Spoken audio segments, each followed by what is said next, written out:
ವೀಕ್ಷಕರೇ, ಅದು 2007ರ ಜೂನ್ 24ನೇ ತಾರೀಕು. ಸ್ಥಳ ಅಮೆರಿಕಾದ ಕೆನೆಕ್ಟಿಕಟ್ ಬಳಿ ಇರುವಂತಹ WWE ಮುಖ್ಯ ಕಚೇರಿ. ಅವತ್ತು ಅದರ ಆಯೋಜಕರು ತೀವ್ರ ಗೊಂದಲದಲ್ಲಿದ್ರು. ಯಾಕೆಂದ್ರೆ ಅವತ್ತು WWEಯ ಪೇಪರ್ ವ್ಯೂ ಪಂದ್ಯ ನಡೆಯಲಿತ್ತು.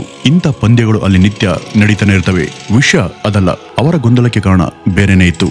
ಅವತ್ತು ಆ ಪಂದ್ಯ ಇದ್ದದ್ದು ಖ್ಯಾತ ರೆಸ್ಲರ್ ಆಗಿದ್ದಂತ ಕ್ರಿಸ್ ಬೆನೈಟ್ ಹಾಗೂ ಅವರ ಎದುರಾಳಿಗಳಿಗೆ. ಆದ್ರೆ ಆ ಒಂದು ಪಂದ್ಯಕ್ಕೆ ಅವತ್ತು ಬರಬೇಕಿದ್ದಂತ ಕ್ರಿಸ್ ರವರು ಬಂದಿರಲಿಲ್ಲ.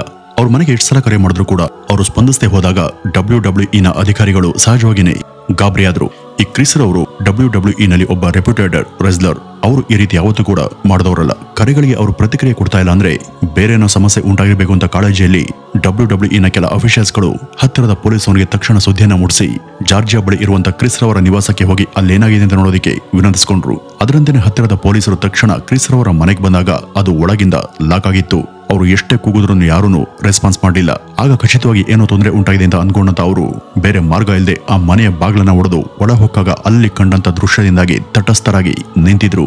ಸ್ಯಾನ್ಸಿ ಅವರ ದೇಹ ಅಲುಗಾಡದೆ ಅಚಲವಾಗಿ ಮಲಗಿತ್ತು. ಅಲ್ಲಿ ಇದ್ದಂತ ಒಂದು ಸೋಫಾದ ಮೇಲೆ ಅವರ 7 ವರ್ಷದ ಒಬ್ಬನೇ ಮಗಾಗಿದ್ದಂತ ಡ್ಯಾನಿಯಲ್ನ ಶವ ಕೂಡ ನಿಶ್ಚಿತೆಯಿಂದ ಮಲಗಿತ್ತು. ಇಲ್ಲಿ ಏನಾಗಿದೆ ಅಂತ ಆ ಅಧಿಕಾರಿಗಳಿಗೆ ತಕ್ಷಣಕ್ಕೆ ಗೊತ್ತಾಗ್ಲಿಲ್ಲ. ಅವರು ಕ್ರಿಸ್ ರವರ ಹೆಸರನ್ನ ಕೂಗ್ತಾ ಆ ಮನೆಯ ಮೇಲಿದ್ದಂತ ಬೆಡ್ರೂಮ್ನ ಕಡೆಗೆ ಹೋದಾಗ ತಾವು ದಿನ ಕೂಡ ಬಳಸ್ತಾ ಇದ್ದಂತ ಲ್ಯಾಡ್ ಪುಲ್ ಡೌನ್ ಯಂತ್ರಕ್ಕೆ ಅವರು ನೇಣು ಬಿಗಿದುಕೊಂಡು ತನ್ನ ಪ್ರಾಣವನ್ನ ಕಳೆದುಕೊಂಡಿದ್ರು. ಆ ಮನೆಯಲ್ಲಿ ಇದ್ದಂತ 3 ಕುಟುಂಬದ ಸದಸ್ಯರು ಕೂಡ ಹೆಣ ಆಗಿದ್ರು. ಕ್ರಿಸ್ ಮಾತ್ರ ತಮ್ಗೆ ತಾವೇ ನೇಣನ್ನ ಬಿಗಿದುಕೊಂಡು ಸಾವನ್ನಪ್ಪಿದ್ರು. ಈ ಒಂದು ಸುದ್ದಿ WWE ತಲುಪಿದ ತಕ್ಷಣ ಅಲ್ಲಿ ನೀರವ ಮೌನ ಆವರಿಸಿತ್ತು. ಅನೇಕರಿಗೆ ಇದನ್ನು ನಂಬೋದಕ್ಕೆ ಸಾಧ್ಯ ಆಗ್ಲಿಲ್ಲ. ಕ್ರಿಸ್ ಇನ್ನಿಲ್ಲ ಅನ್ನುವಂತ ಕರಾಳ ಸತ್ಯವನ್ನ ನಂಬದೆ ಬೇರೆ ವಿಧಿನೇ ಇರಲಿಲ್ಲ. ಪರಿಣಾಮವಾಗಿ ಅವತ್ತು ನಡೆಯಬೇಕಿದ್ದಂತ ಬಹುನಿರೀಕ್ಷೆಯ ಪಂದ್ಯ ಕ್ಯಾನ್ಸಲ್ ಆಯಿತು.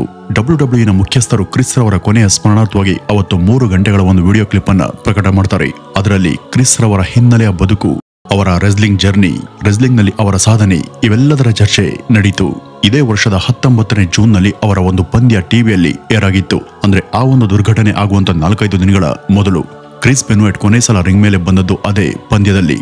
ಕೆನಡಾ ಮೂಲದ ರೆಸ್ಲರ್ ಆಗಿದ್ದಂತ ಕ್ರಿಸ್ ರವರನ್ನ ರೆಸ್ಲಿಂಗ್ ಲೋಕದ ವಾಮನ ಅಂತಾನೆ ಜನ ಕರೀತಿದ್ರು. ಭಾರತದಲ್ಲೂ ಕೂಡ ಇವರಿಗೆ ಸಾಕಷ್ಟು ಸಂಖ್ಯೆಯಲ್ಲಿ ಅಭಿಮಾನಿಗಳು ಇದ್ದಾರೆ.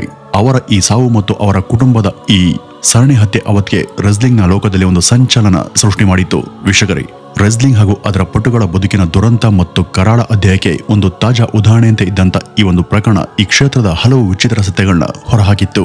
ಈ ಕ್ರಿಸ್ ಬೆನ್ವೈಟ್ ಕಣ್ಮರೆ ಆದ ನಂತರ ಬೆಳಕಿಗೆ ಬಂದಂತ ಹಲವು ಸಂಗತಿಗಳು ಈ ಒಂದು ಕೇಸನ್ನ ಮತ್ತಷ್ಟು ನಿಗೂಢಗೊಳಿಸಿದ್ವು. ಹಾಗಾದ್ರೆ ಇಲ್ಲಿ ನಿಜಕ್ಕೂ ಆಗಿದ್ದೇನು? ಈ ಒಂದು ಕ್ಷೇತ್ರದಲ್ಲಿ ಅಷ್ಟೆಲ್ಲ ಹಣ, ಹೆಸರು, ಕೀರ್ತಿಯನ್ನು ಗಳಿಸಿದಂತ ಕ್ರಿಸ್ ಬೆನ್ವೈಟ್ ಯಾಕಾಗಿ ತನ್ನ ಹೆಂಡತಿ ಮಗುವನ್ನ ಕೊಂದು ತಾವು ಕೂಡ ತಮ್ಮ ಪ್ರಾಣವನ್ನ ಕಳೆದುಕೊಂಡ್ರು ಎಂಬ ಮೊದಲಾದ ವಿಷಯಗಳ ಬಗ್ಗೆ ಇವತ್ತಿನ ಈ ಒಂದು ವಿಡಿಯೋದಲ್ಲಿ ಚರ್ಚೆ ಮಾಡೋಣ ಬನ್ನಿ ವೀಕ್ಷಕರೇ. Christopher Michael Benoit alias Chris Benoit 1967ರ ಮೇ 21ನೇ ತಾರೀಕು ಕೆನಡಾದ ಮ್ಯಾಂಟ್ರಿಯಲ್ಲಿ ಜನಿಸ್ತಾರೆ. ಮೊದಲಿಂದನೂ ಕೂಡ ರೆಸ್ಲಿಂಗ್ ನಲ್ಲಿ ಆಸಕ್ತಿ ಇದ್ದಂತ ಅವರು ಶಾಲಾ ದಿನಗಳಿಂದನೂ ಕೂಡ ರೆಸ್ಲಿಂಗ್ ತರಬೇತಿಯನ್ನ ಪಡೆದುಕೊಂಡಿದ್ರು. 1985ರಲ್ಲಿ ಸ್ಟೂ ಹಾರ್ಟ್ ನ ಸ್ಟಾಂಪಿಟ್ ರೆಸ್ಲಿಂಗ್ ಪ್ರಮೋಷನ್ ನಲ್ಲಿ ತಮ್ಮ ರೆಸ್ಲಿಂಗ್ ವೃತ್ತಿಯನ್ನ ಶುರು ಮಾಡ್ತಾರೆ. ಇಲ್ಲಿಂದ ಮುಂದೆ ಜಪಾನ್ ಪ್ರೋ ರೆಸ್ಲಿಂಗ್ ಗೆ ಹೋದಂತ ಅವರು ಅಲ್ಲಿನ ಮುಂದಿನ 13 ವರ್ಷಗಳ ಕಾಲ ಅತ್ಯುತ್ತಮ ಪಟುವಾಗಿ ಗುರುತಿಸಿಕೊಂಡ್ರು. ಈ ಮಧ್ಯ WCW ನಲ್ಲಿ 1 ವರ್ಷ ಕಳೆದಂತ ಅವರು 1995ವರೆಗೂ ವಿವಿಧ ಪ್ರಮೋಷನ್ ನ ಪಂದ್ಯಾವಳಿಗಳಲ್ಲಿ ರೆಸ್ಲಿಂಗ್ ಪಂದ್ಯಗಳಲ್ಲಿ ಭಾಗವಹಿಸ್ತಾರೆ. WWF ಗೆ ಅವರು 1995ರಲ್ಲಿ ಎಂಟ್ರಿಯನ್ನ ಕೊಟ್ಟು ಮುಂದೆ 2000 ಇಸವಿವರೆಗೂ WCW ಹಾಗೂ ಇತರ ಸಂಸ್ಥೆಗಳಲ್ಲಿ ಹೆಚ್ಚು ಕಾಣಿಸಿಕೊಂಡ್ರು. 2000 ನಂತರ WWE ನಲ್ಲಿ ಅವರು ಪ್ರಧಾನ ಪಟುವಾಗಿ ಮೇಲ್ಬಂದ್ರು. 2002 ಮತ್ತು 2003ರ ಸಮಯದಲ್ಲಿ ಖ್ಯಾತರಾಗಿದ್ದಂತ ಅವರು 2004 ಮತ್ತು 2005ರ ಹೊತ್ತಿಗಾಗಲೇ ವರ್ಲ್ಡ್ ಹೆವಿ ವೆಯ್ಟ್ ಚಾಂಪಿಯನ್ ಟ್ರೋಫಿಯನ್ನ ಗೆದ್ದಿದ್ರು. ಇಲ್ಲಿ ಅವರ ಖ್ಯಾತಿ ಜನಪ್ರಿಯ ಆಗಿದ್ದಂತ ಸಮಯದಲ್ಲಿ ಅವರು 2007ರಲ್ಲಿ ECWಗೂ ಹೋಗ್ತಾರೆ. WWE ನಲ್ಲಿ ಇವರ ವಿಭಿನ್ನವಾದಂತಹ ರೆಸ್ಲಿಂಗ್ ಶೈಲಿ ಹಾಗೂ ಅತ್ಯಂತ ಪರಿಣಾಮಕಾರಿಯಾದಂತಹ ಫಿನಿಶಿಂಗ್ ಕ್ರಮಕ್ಕೆ ಅನೇಕರು ಫಿದಾ ಆಗಿದ್ರು. ಇವರಿಂದ ಪರಿಚಯವಾಗಿದ್ದಂತಹ ಕ್ರಾಸ್ ಫೇಸ್, ಡೈವಿಂಗ್ ಹೆಡ್ಬಟ್ ಪಟುಗಳು ತುಂಬಾ ಫೇಮಸ್ ಆಗಿದ್ವು. WWE ನ ಅತ್ಯುತ್ತಮ ಫಿನಿಷರ್ಗಳಲ್ಲಿ ಒಬ್ಬರಾದಂತಹ ಇವರನ್ನ ಶಾರ್ಪ್ ಶೂಟರ್ ಅಂತಾನೆ ಕರೆಯಲಾಗ್ತಿತ್ತು. ಅವರು ಬಹುತೇಕ ಎಲ್ಲ WWE ನ ಸ್ಟಾರ್ ಪಟುಗಳ ಜೊತೆ ಕೂಡ ಸೆಣಸಾಡಿದ್ದಾರೆ. ಈ ಒಂದು ವಲಯದಲ್ಲಿ ಅವರಿಗೆ ಉತ್ತಮವಾದಂತಹ ಹೆಸರಿತ್ತು. ಎಲ್ಲರೂ ಕೂಡ ಇವರನ್ನ ಗೌರವಿಸ್ತಾ ಇದ್ರು ಮತ್ತು ತುಂಬಾ ಒಳ್ಳೆಯ ಅಭಿಪ್ರಾಯ ಇತ್ತು. ಆದ್ರೆ ಆ ಒಂದು ದಿವಸ ಅದೆಲ್ಲ ತಲೆ ಕೆಳಗಾಗುವಂತ ಹಾಗೂ ಯಾರು ಕೂಡ ಊಹೆ ಮಾಡದಂತ ದುರ್ಘಟನೆ ಅವ್ರ ಜೀವನದಲ್ಲಿ ನಡೆದು ಹೋಯಿತು. 2007ರ ಜೂನ್ 24ರ ಮಧ್ಯಾಹ್ನ ಸುಮಾರು 2:30 ಗಂಟೆ ಹೊತ್ತಿಗೆ ಇವರ ಪತ್ನಿ ಹಾಗೂ ಮಗನ ಶವಗಳನ್ನ ಪೊಲೀಸ್ ತಮ್ಮ ವಶಕ್ಕೆ ಪಡೆದ್ರು. ಈ ಕ್ರಿಸ್ ರವರ ಶವವನ್ನು ಕೂಡ ಮಹಾಜರು ಮಾಡಿ ಅವೆಲ್ಲವನ್ನು ಕೂಡ ತಕ್ಷಣ ಮರಣೋತ್ತರ ಪರೀಕ್ಷೆಗೆ ಕಳುಹಿಸಲಾಯಿತು. ಅದರಲ್ಲೂ ಕೂಡ ಅನುಮಾನ ಹೆಚ್ಚಿಸುವಂತ ಅಂಶಗಳು ವರದಿಯಾದವು. ಜೂನ್ 20ರಿಂದ 23ರ ನಡುವೆ ಈ 3 ದಿನಗಳ ಅಂತರದಲ್ಲಿ ಕ್ರಿಸ್ ತಮ್ಮ ಪತ್ನಿ ಹಾಗೂ ಮಗನನ್ನ ಕೊಲೆ ಮಾಡಿ ಅವರು ಕೂಡ ತಮ್ಮ ಪ್ರಾಣ ಕಳ್ಕೊಂಡಿರಬಹುದು ಅಂತ ಗೆಸ್ ಮಾಡಲಾಯಿತು. ಆದ್ರೆ ಅವರು ಆ ರೀತಿ ಯಾಕೆ ಮಾಡಿದ್ರು? ಅವ್ರ ಕುಟುಂಬದಲ್ಲಿ ಪತ್ನಿ ಮಗನ ಜೊತೆ ಅವ್ರಿಗೆ ಏನಾದ್ರೂ ಮನಸ್ತಾಪ ಇತ್ತಾ? ಎಂತ ಮನಸ್ತಾಪ ಇದ್ರೂ ಕೂಡ ಅದಕ್ಕಾಗಿ ಈ ರೀತಿ ಕೊಲೆ ಮಾಡಬೇಕಿತ್ತ? ಈ ರೀತಿ ಹಲವಾರು ಪ್ರಶ್ನೆಗಳು ಹುಟ್ಕೊಂಡ್ವು. ಅವರ ಪತ್ನಿ ಹಾಗೂ ಮಗುವಿನ ದೇಹದಲ್ಲಿ ಒಂದು ಪರಿಣಾಮಕಾರಿ ಡ್ರಗ್ನ ಅಂಶ ಇರೋದು ಪತ್ತೆಯಾಯಿತು. ಪತ್ನಿ ಸ್ಯಾನ್ಸಿಯ ಕತ್ತನ್ನ ಹಿಸ್ಕಿ ಉಸಿರುಗಟ್ಟಿಸಿ ಕೊಲೆ ಮಾಡಿರೋದು ಅತ್ಯಂತ ಸ್ಪಷ್ಟವಾಗಿತ್ತು. ಇನ್ನು ಆ 7 ವರ್ಷದ ಮಗ ಡ್ಯಾನಿಯಲ್ಗೂ ಅದನ್ನ ಇಂಜೆಕ್ಟ್ ಮಾಡಿನೋ ಅಥವಾ ತಿನ್ನೋದಕ್ಕೆ ಕೊಟ್ಟು ಅವನನ್ನ ಹತ್ಯೆ ಮಾಡಲಾಗಿದೆ. ಆ ಮನೆ ಒಳಗಿಂದನೇ ಲಾಕ್ ಆಗಿತ್ತು ಹಾಗೂ ಕ್ರಿಸ್ ಬೆನೆಟ್ ಅವರ ಶವ ಕೂಡ ಆ ಒಂದು ಬೆಡ್ರೂಮ್ ನಲ್ಲಿ ಇತ್ತು. ಅವರೇ ತಮ್ಮ ಪತ್ನಿ ಮಗನ್ಗೆ ಅದನ್ನ ತಿನ್ಸಿ ಅವರನ್ನ ಕೊಂದು ತಾವು ಕೂಡ ತಮ್ಮ ಪ್ರಾಣವನ್ನ ಕಳ್ಕೊಂಡಿರೋದು ಮೇಲ್ನೋಟಕ್ಕೆ ಕಾಣ್ತಿತ್ತು. ಕ್ರಿಸ್ ರವರೇ ಈ ಒಂದು ಹತ್ಯೆನ ಮಾಡಿದರೆ ಅನ್ನೋದಕ್ಕೆ ಇದಕ್ಕಿಂತ ಇನ್ನೊಂದು ಮಹತ್ವದ ಸಾಕ್ಷಿ ಅಂದ್ರೆ ಅವರು ಕಳಿಸಿದಂತ ಒಂದು ವಾಯ್ಸ್ ನೋಟ್. ಇದನ್ನ ಹಿಂದಿನ ದಿನ ಅಂದ್ರೆ ಜೂನ್ 23ನೇ ತಾರೀಕು ಮಧ್ಯಾಹ್ನ ಸುಮಾರು 1:57ಕ್ಕೆ ಸರಿಯಾಗಿ ಅವರ ಪರಿಚಯದ ವ್ಯಕ್ತಿ ಆದಂತ ಮೈಕಲ್ ಪಾರ್ಕರ್ ಎಂಬುವರಿಗೆ ರವಾನಿಸಲಾಗಿತ್ತು. ಈ ಮೈಕಲ್ ಕ್ರಿಸ್ ರವರ ಪರ್ಸನಲ್ ವಕೀಲರಾಗಿದ್ರು. ಅವ್ರಿಗೆ ಕಳಿಸಿದಂತ ಆ ಒಂದು ವಾಯ್ಸ್ ನೋಟ್ ನಲ್ಲಿ ಕ್ರಿಸ್ ರವರ ಧ್ವನಿ ಇತ್ತು ಅಥವಾ ಅವರದೇ ಧ್ವನಿ ಅಂತ ನಂಬಲಾದಂತ ಅದರಲ್ಲಿ ತಮ್ಮ ಪತ್ನಿ ರಕ್ತ ವಾಂತಿಯನ್ನ ಮಾಡ್ಕೊಂಡಿದ್ದಾಳೆ, ಅವ್ರಿಗೆ ಹುಷಾರಿಲ್ಲ, ಬೇಗನೆ ಸಹಾಯಕ್ಕೆ ಬನ್ನಿ ಅಂತ ಹೇಳಲಾಗಿತ್ತು. ಆದ್ರೆ ದುರಾದೃಷ್ಟವಶಾತ್ ಮೈಕಲ್ ಪಾರ್ಕರ್ ಅವತ್ತು ಹತ್ರದಲ್ಲಿ ಇರಲಿಲ್ಲ. ಅವರು ಬ್ಯುಸಿ ಇದ್ದಂತ ಕಾರಣ ಆ ಒಂದು ಮೆಸೇಜ್ಗೆ ತಕ್ಷಣ ಸ್ಪಂದಿಸೋದಕ್ಕೆ ಸಾಧ್ಯ ಆಗ್ಲಿಲ್ಲ. ಅದು ತಿಳಿಯೋ ಹೊತ್ತಿಗೆ ಇಲ್ಲಾಗ್ಲೇ ಅನಾಹುತ ನಡೆದು ಹೋಗಿತ್ತು.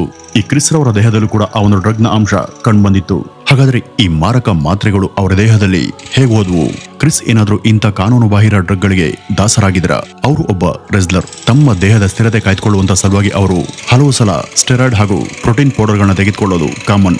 ಪತ್ನಿ ಮತ್ತು ಮಗನ ಜೊತೆ ಸಂತೋಷದಿಂದ ಜೀವನವನ್ನ ಮಾಡಬೇಕಿದ್ದಂತ ಕ್ರಿಸ್ ಈ ರೀತಿ ಔಷಧಿಗಳನ್ನ ತಗೊಂಡು ಮನಸ್ಸನ್ನ ಕೆಡಿಸ್ಕೊಳ್ಳೋದು ಏನಾಗಿತ್ತು? ಅಥವಾ ಹಣ, ಹೆಸರು, ಖ್ಯಾತಿ, ಜನಪ್ರಿಯತೆ ಇವೆಲ್ಲ ಸಲೀಸಾಗಿ ಸಿಕ್ಕಾಗ ತಲೆ ಒಂದ್ ಕಡೆ ನಿಲ್ದೆ ಈ ರೀತಿಯಾಗಿತ್ತ? ಕ್ರಿಸ್ ತಮ್ಮ ಪತ್ನಿ ಹಾಗೂ ಮಗನಿಗೆ ಹೊಡೆದು ಹಿಂಸೆಯನ್ನ ಕೊಡ್ತಿದ್ರ? ಇನ್ನು ಇವ್ರ ಕುಟುಂಬ ಇವರ ದೈಹಿಕ ಮಾನಸಿಕ ಹಲ್ಲೆಗಳನ್ನ ಸಹಿಸ್ಕೊಂಡು ಬಂದಿತ್ತ? ಇದೆಲ್ಲದಕ್ಕಿಂತ ಅವತ್ತು ಎಲ್ಲರನ್ನೂ ಕೂಡ ಕೊಂದು ತಾನು ಕೂಡ ತನ್ನ ಪ್ರಾಣವನ್ನ ಕಳೆದುಕೊಳ್ಳುವಂತೆ ಪ್ರಚೋದನೆ ಮಾಡಿದಾದ್ರು ಏನು ಎಂಬ ಮೊದಲಾದ ಉತ್ತರರಹಿತ ಗೊಂದಲಗಳು ಆಗ ಕೇಳ್ಬಂದ್ವು. ಈ ಒಂದು ಪ್ರಶ್ನೆಗಳಿಗೆ ಇವತ್ತಿಗೂ ಉತ್ತರ ಸಿಕ್ಕಿಲ್ಲ.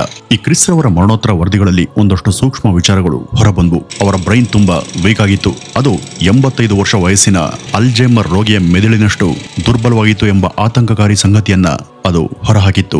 40 ವರ್ಷ ವಯಸ್ಸಿನ ಕ್ರಿಸ್ ಅಷ್ಟೆಲ್ಲ ಆರೋಗ್ಯವಂತ ಫಿಟ್ನೆಸ್ ಜೀವನವನ್ನು ರೂಢಿಸಿಕೊಂಡಿದ್ರು ಕೂಡ ಅವರ ಬ್ರೈನ್ ಈ ಒಂದು ಲೆವೆಲ್ಗೆ ಹಾನಿಯಾಗಲು ಕಾರಣ ಏನು?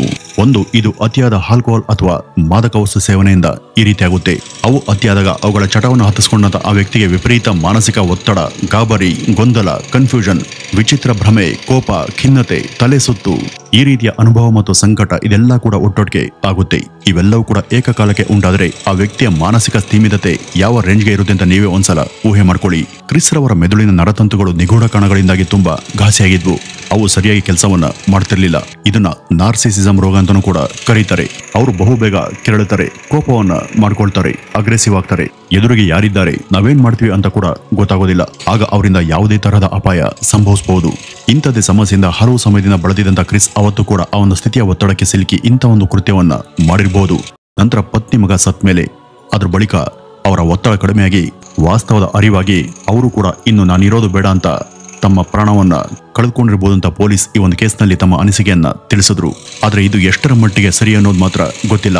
ಈ ರೀತಿ ಊಹೆಯನ್ನ ಮಾಡಬಹುದಷ್ಟೇ ಹೊರತು ಇದೇ ತರಹ ಆಗಿದೆ ಅನ್ನೋದಕ್ಕೆ ಯಾವುದೇ ಸಾಕ್ಷಿ ಇಲ್ಲಿ ಹೇಳೋದಕ್ಕೆ ಬರೋದಿಲ್ಲ. ಇದನ್ನ ಕಣ್ಣಾರೆ ನೋಡದಂತ ಒಂದೇ ಒಂದು ಜೀವಂತ ಸಾಕ್ಷಿ ಕೂಡ ಇರಲಿಲ್ಲ. ಅವ್ರ ಪತ್ನಿ ಮಕ್ಕಳಲ್ಲಿ ಕನಿಷ್ಠ ಒಬ್ಬರಾದ್ರೂ ಬದುಕಿದರೆ ಏನಾಯ್ತು ಅಂತ ತಿಳ್ಕೊಬಹುದಿತ್ತು. ಆದ್ರೆ ಅವರು ಕೂಡ ಬದುಕಲಿಲ್ಲ. ಕ್ರಿಸ್ ಅವರು ಕೂಡ ಮರಳಿ ಬಾರದಂತ ಲೋಕಕ್ಕೆ ಹೊರಟು ಹೋಗಿದ್ದಾರೆ. ಕ್ರಿಸ್ಗೇನೋ ಮಾದಕ ವಸ್ತುವಿನ ಚಟ ಇರಬಹುದು, ಆದ್ರೆ ಅವ್ರ ಪತ್ನಿ ಮತ್ತು ಮಗ ಈ ಇಬ್ಬರ ದೇಹದಲ್ಲಿ ಅದು ಹೇಗೆ ಸೇರ್ಕೊಳ್ತು ಇದ್ಯಾವುದು ಕೂಡ ಇದುವರೆಗೂ ಕನ್ಫರ್ಮ್ ಆಗಿಲ್ಲ. ಲಕ್ಷಾಂತರ ಅಭಿಮಾನಿಗಳನ್ನ ಹೊಂದಿದ್ದ, 10 ಪ್ರಶಸ್ತಿಗಳು ಹಾಗೂ ಟ್ರೋಫಿಯನ್ನ ಗೆದ್ದಿದ್ದ, ರೆಸ್ಲಿಂಗ್ ವಲಯದಲ್ಲಿ ಪ್ರತಿಷ್ಠೆಯನ್ನು ಉಳಿಸ್ಕೊಂಡಿದ್ದ ಕ್ರಿಸ್ ಹಾಗಾದ್ರೆ ಮಾದಕ ವಸ್ತುವನ್ನ ಬಳಕೆ ಮಾಡ್ತಿದ್ರ? ಅವರು ಪತ್ನಿ ಪೀಡಕರಾಗಿದ್ರ? ಈ ಕ್ಷೇತ್ರದ ಎಲ್ಲರೂ ಕೂಡ ಹೀಗೇನಾ ಅನ್ನುವಂಥ ಜಾಗತಿಕ ಮಟ್ಟದ ಚರ್ಚೆನ ಈ ಒಂದು ಕೇಸ್ ಹುಟ್ಟಾಕ್ತು. ಇದೇ ಕಾರಣದಿಂದ ಕ್ರಿಸ್ ರವರ ಸಾಧನೆಯನ್ನ WWE ಆಲ್ ಆಫ್ ಫೇಮ್ನಲ್ಲಿ ಸೇರ್ಪಡೆ ಮಾಡೋದಕ್ಕೆ WWE ನಿರಾಕರಿಸಿದ್ದು. 22 ವರ್ಷಗಳ ಬಳಿಕ ಅವರ ರೆಸ್ಲಿಂಗ್ ಸಾಧನೆ ಈ ಒಂದು ಘಟನೆಯಿಂದ ಕಾಣದೆ ಹೋಯಿತು. WWE ರೆಸ್ಲಿಂಗ್ ದುರಂತದ ನಾಯಕನಾದಂಥ ಕ್ರಿಸ್ ರವರ ಬದುಕಿನ ಈ ಕರಾಳ ಘಟನೆ ಇವತ್ತಿಗೂ ನಿಗೂಢವಾಗಿಯೇ ಉಳಿದೋಗಿದೆ. ವೀಕ್ಷಕರೇ, ಇದಿಷ್ಟು ಈ ಕ್ರಿಸ್ ರವರ ಬಗ್ಗೆ ಇರುವಂತಹ ಒಂದಷ್ಟು ಮಾಹಿತಿ. ಇನ್ನು ಇವ್ರ ಬಗ್ಗೆ ನಿಮ್ಮ ಅನಿಸಿಕೆಯನ್ನ ಕಮೆಂಟ್ನ ಮೂಲಕ ತಪ್ಪದೆ ತಿಳಿಸಿ. ನಮಸ್ಕಾರ.